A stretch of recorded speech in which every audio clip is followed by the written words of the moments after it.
Sa mga protestang nangyayari dahil sa mga balita ng korapsyon sa gobyerno. Makakasama natin ngayon si Political Analyst Chris Tan. Magandang hapon, Chris. Hi Chris, good afternoon. Hello. Thank you so much Good afternoon. for your time. Malakas ang nito, ang channel nito. Pinapanood ko din siya. So, All right. have you watched the part 3? I just did actually. What do you think? Mainit-init pa eh. Yeah, part 2 was more exciting than part 3. But even in part 2, if you guys notice, the photos that were shown nung mga luggage, nakita ba niyo yung date? 2024. Yeah. November. In June. Yeah. Was there a June also? June 2024. So parang sa akin, pag tinignan mo, pinag-uusapan niya is budget 2025. Ano yun? In advance niya yung 25 billion na kine-claim niya. Di ba? Parang, that doesn't make sense. Sana they would have been a little bit more, mas pulido sana sa pagkagawa. Kung gagawa sila ng kwento, gawin nilang pulido. Yun ang problema doon. So anong sinasabi mo? Fake yon? Hindi ko sinasabing fake. I believe that baka yung mga luggage yun ay totoo at may pera talaga doon. Ang tanong, saan ba napunta yun? Baka yun yung sinasabi ni na Bryce na dineliver. Kasi Kay tama Zaldi yun, Co eh. we noticed that June 2024 yung photo. Yeah, I saw that too. I Wala pa saw yung November budget though. eh. It's 2025. Hindi pa nga approved eh. So the president signed the budget December of... No, the budget normally happens in July. That's when the Wala budget pa. season. It Wala hasn't pa been yun, oo. submitted to... Remember, the budget is submitted after SONA. Yes. Eh, July Of ang course. SONA mo eh. Yeah. Eh, June yung litrato eh. Okay. Ako naman iba yung thinking ko kasi 'di ba meron ding June and I thought I saw November 2024. When you're saying that bakit nabigyan si Pangulo kasi hindi ba ang pag-sign ng Pangulo ng budget is usually December. around December.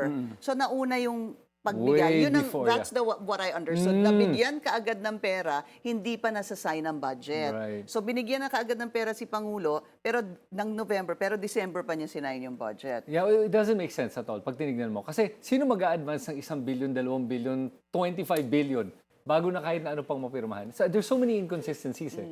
At saka, contractors ang nag-a-advance eh.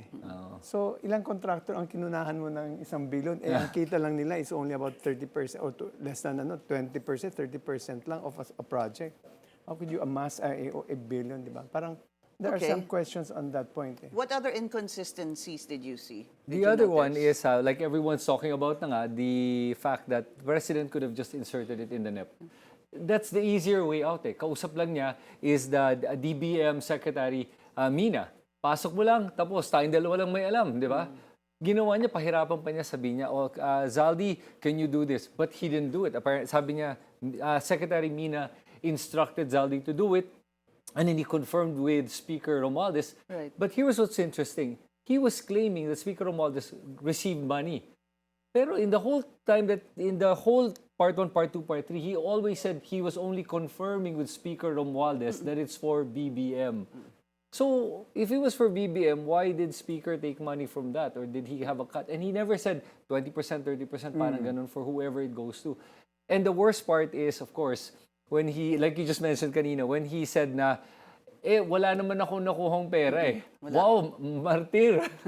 Really, you did all of that out of the kindness of your heart. Yeah. That is so unbelievable. Unlike si Bryce at saka si Henry Alcantara, where they said, nakinabang ako. Even si Yusek Bernardo even said that I got also. 25%. And, so by the fact that you will even claim na you didn't get anything, is already your half, the other half that's not true. Right.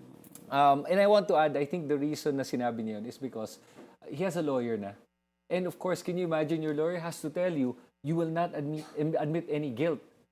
Otherwise, sira na yung kaso nila eh. Pag mag-admit ng guilt, they're trying to prove he didn't say anything or do anything. So ipit siya. Tingin mo yun ang advice ni Attorney Rui Rondayan. Siguro tinignan niya, sino bang kakausap dito? How did he make money? Yung sino nagbigay? But if that's true, wouldn't a lawyer also think about how the public will accept that kind of narrative? No. Hindi. Hindi nyo iniisip yung gano'n? Court of law ang habol namin eh. Yeah. Di ba? Okay. Tulad, court of law yan, pag court of public, that's why si Rui is very, sa totoo lang, nakakainis.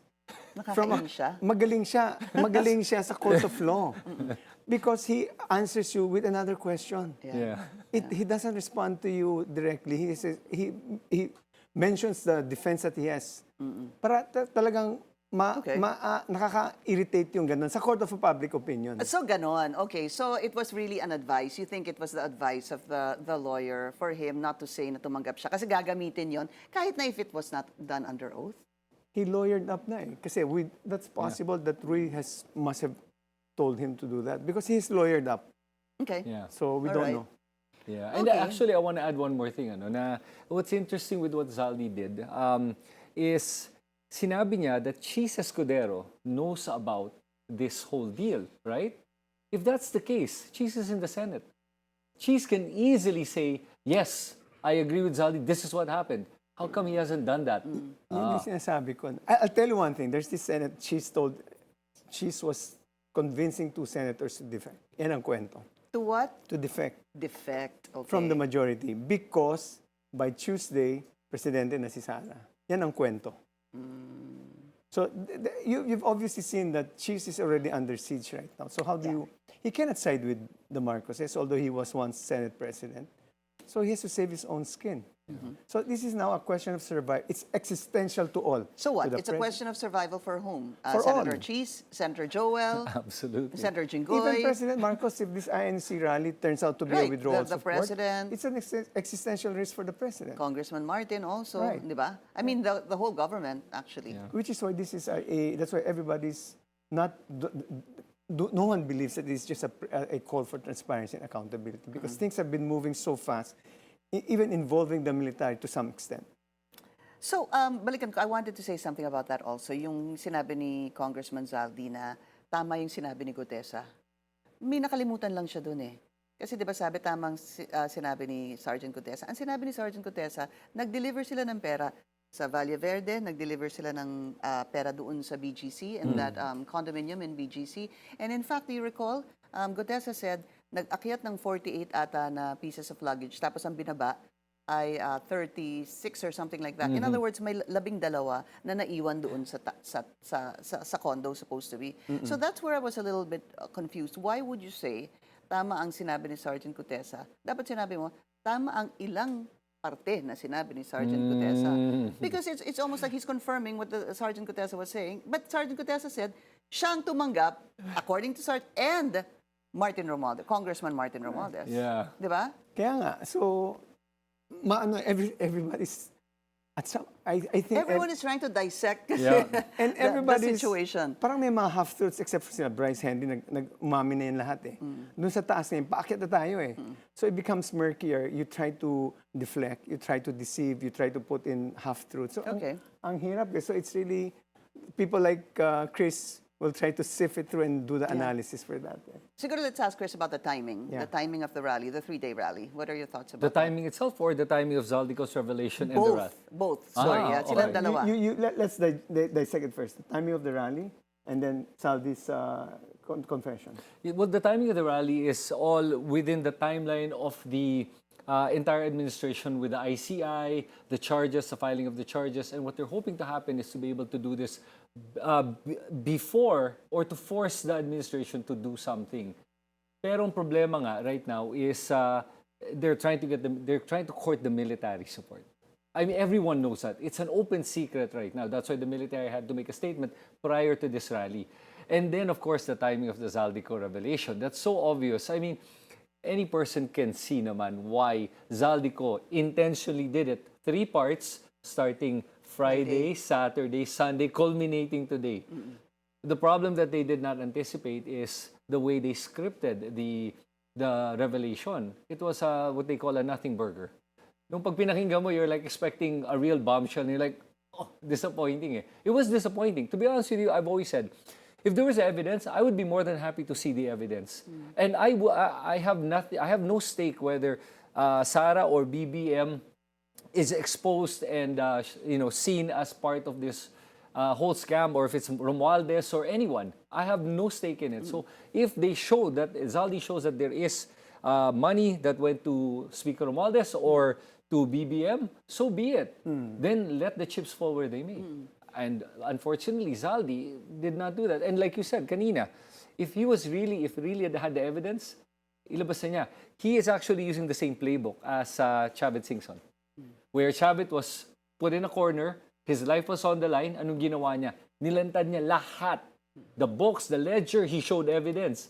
And that's why people believed the But story. what makes the confession of Chavit, which was very credible, over Zaldi Co, who for you is not credible? Oh, well, because Chavit admitted that he was a part of it. He said, I know what happened because I am doing wetting. Zaldi Co did that. No, he denied that he's involved. Sabi niya, I didn't take any money. That Okay. alone. Napag-utusan lang siya. Yun ang pinakamahirap doon eh. And then, yun na nga, the question of the wealth. And then the lawyer, I watched that whole interview with the lawyer of Zaldi Co. I'm like, okay, this guy is so good at what he does, but he did not, he answered the question with a non-answer. Yun, magaling sa kanya. Pero the fact is, hindi niya sinagot yung alegasyon na Zaldi is being accused with evidence na pumunta yung pera sa kanya. You can check all of that and being appropriations chair and everything. And he said, well, tell me which part are they talking about? The allegation that she was the appropriations chair and he was able to put all that money and then Bryce said this and this. Wala. But who dealt with Zaldi Co? Was it just Bernardo? Kasi sila Alcantara and Hernandez, parang... Hindi, sinabi din ni Henry Alcantara, nagbagsak si Zaldi Co doon. I remember that. Yeah. Pero yung pera, sino nagbigay kay Zaldi Co? Walang sinabi si Henry. Bryce Hernandez, if I remember correctly. The big stack that was on the billiard table, that was all going to Zaldi Co. Tsaka sa yung gas station, supposed to be they met in a gas Oh, yeah. station to give the money dun sa tao ni, Si supposed John to be, Paul, si yung John, tao, yung John. tsaka si Mark, di ba? Yung dalawa, supposed The to be. apostles. Tumakbo na rin yung dalawa eh. Nasaan na ba sila? Balita ko yung isa INC member. I see. Totoo yun. Okay. One is an INC member. Okay. So we don't know. So this is very, very complicated. They went out of the country. So you don't have any solid evidence. You know, the thing is, dahil sa haba ng panahon, and we're so invested in this, and you know, you have your channel, we talk about this a lot, even Edwin and I. There's a lot of stuff that we actually forget, especially in the beginning of the hearings, diba? Yung mga sinasabi nila. But yeah, those two people, Mike Defensor, former Congressman Mike Defensor, kept saying, nasa na yung dalawa, ilabas niyo yung dalawa. Matagal niyang sinasabi yon. I recall... Sino dapat maglabas? Hindi na niya, sinabi yun. Ang tao ni Zaldi Co yun eh. Sino dapat maglabas? Hanapin. Isapina na ng Senado yung dalawa. Kasi sila talaga yung tumatanggap, supposed to be ng pera in the gas station, doon sa bahay in Valle Verde, doon sa condo, sa BGC, and di ba? Tapos mula doon, supposed to be dinadala sa Forbes Park. I mean, Zaldi Co was saying North and South Forbes Park. Yeah. Actually, I don't think they'll ever come out. Sa tingin ko talaga, kasi pag lumabas talaga sila, I think whoever will be implicated the most will still be Zaldi Co. And those two will directly link Zaldi. Exactly. No matter what. Kasi pag lumabas sila, even if gusto nilang mangyari is to link it to former Speaker Romualdez, they would have to admit Gutierrez's testimony that it did go to Horizon in Shangri-La and BGC. And that this is the amount. And it will destroy Zaldi Co's own testimony. That's why it's not going to come out. I don't even think Orly Gutierrez is going to come back out at this point. Eh. Although Senator Amy Marcos did say na babalik na daw si Orly Gutierrez if he does even appear. I don't think he will. There's so many inconsistencies with everyone's story that kung may magsalita right now, masisira yung testimony ng isa. You know, we have a law It's almost professor. like a piece of puzzle. No? Yeah. You know, That's not we have a law professor. He's a relative of Imelda Marcos. He's Justice Escolin. Magaling na justice. He taught us remedial law. He would always say, as clear as mud. This whole thing is as clear as mud. Okay, that's really clear. So where do we go from here? What could happen, I guess, in tomorrow after today's rally? Well, for this rally, I mean, I don't know how you guys feel about it. I was just watching it with you guys, and I was looking at the numbers, tinitingnan ko how many people were there. I don't think the INC will be able to muster the kind of support that they want. And very basic, the people will not accept a replacement of VP Sara for PBBM. Because of the fact that they look at VP Sara as going from the pot to the fire. It's not any better. Yun lang yun eh. Hindi nila ma-fathom yung idea na... That reason, from the cooking pan to the frying pan to the... what's the basic reason for that? A lot of especially mga kakamping, mga dilawan, they say. Look at this as you have a president who's trying to do something at this point. And at least hindi mamamatay tao from the way it looks at least. Hindi nag-EJK. Hindi nagpapapasok ng POGOs, China coming in. So all of those things that are so not aligned with what people believe. So pag pumasok si VP Sara na naging presidente, balik ang China, balik ang POGOs, balik ang EJK, somebody who's unhinged and retaliatory, yung vindictive. And that's why there's a question, there's an issue of revolutionary government because the military themselves do not prefer her because she is pro-China, and it will affect the regional security of Southeast Asia. So that's one concern. That's how you can actually look at this whole thing. Right. If BBM resigns, or he... The military withdraw support from BBM Right. lang. Siyempre, dapat ang susunod Yes. is the Vice President. And yet, Correct. as you mentioned a while ago, there are really members of the military who are against. Against talaga. Because nga, yung orientation ng mga AFP natin is really Western. Even if that is constitutionally right.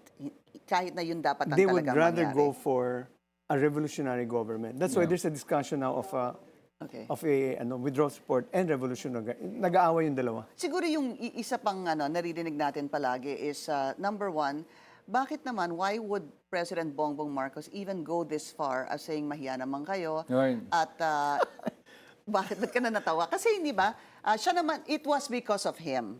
During his SONA, it opened, kumbaga, a can of Yes. worms, di ba? So ang palaging sinasabi ng Malacanang, bakit naman inumpisahan pa to ng Pangulo only to what? Because he's guilty of inserting or amendment or flood control or corruption? Parang ano yan parang abogado ka, you never ask a question which you don't know the answer. So when you did this whole investigation, you must know saan pupunta yan. So parang you didn't know. Parang parang ang nangyari lang dyan, we are so unpopular right now, let's do something popular. Bahala na. And they didn't anticipate that it will go all the way up to... You believe that, that's why he did it? Why will... Parang we don't walang know. foresight, ganon. Ang tingin ko, wala siyang foresight honestly. He didn't anticipate that whole thing, the consequence of it all, the full consequence, because obviously somebody will tie him to, unless he's really innocent of it all. Right. Maybe in his heart, I've never benefited from all this. That's the only time that you can say, let's go all the way. I guess I question that because if he did not have foresight, and this is in relation to the budget, it's a budget that he described as something that he could not even recognize. Long and short of it is that I think the president obviously knew what were the questionable parts of this budget. Yes, but hindi ba? obviously knew that it will go all the way up to him. Well, hindi nga. Kaya Kaya inisip nga ko, wala siyang foresight. Actually, I will differ to that, because the fact is, kung tinignan mo, yun nga yung hindi nag-consistent sa sinabi ni Zaldi Co compared to what happened. Zaldi Co said that he wanted an insertion of 100 billion. But everyone knows that he was against the budget. He was so against it that he actually took out 194 billion from the budget. Yeah, he vetoed. He vetoed it. So how can you veto 194? Yun yung mga rason na sinasabing bakit naman to gagawin ng Pangulo kung vinito niya, kung siya pa'y nagsabing mahiya naman kayo, kung siya yung nag-order ng investigation, etc. So, baka hindi niya, well, we'll see. But anyway, All right. wala siyang alam sa budget process. He's not as invested in the budget process. That's the only thing. He's got some inside information. All right. We are going to take a very short break and we'd like to thank our guest already. Magpapaalam na ba tayo sa ating guest, kay Chris Tan. Chris, thank you so much for joining us this afternoon. Thank you.